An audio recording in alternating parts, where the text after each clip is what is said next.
Ang kamakailang kontrobersya na kinasasangkutan ni Maris Racal at Anthony Jennings ay tiyak na pumukaw ng lubos na isang buzz.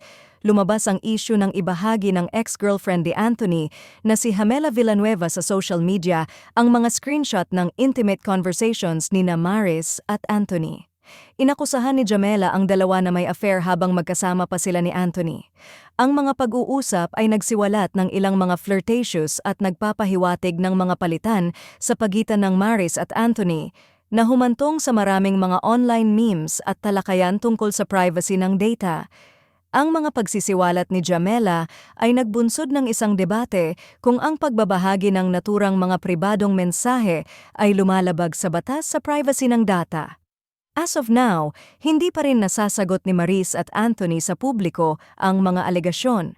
Tiyak na nakuha ng sitwasyon ang atensyon ng mga netizens, marami ang tumitimbang sa drama at implikasyon nito. Ano po ang mga saloobin ninyo sa isyong ito?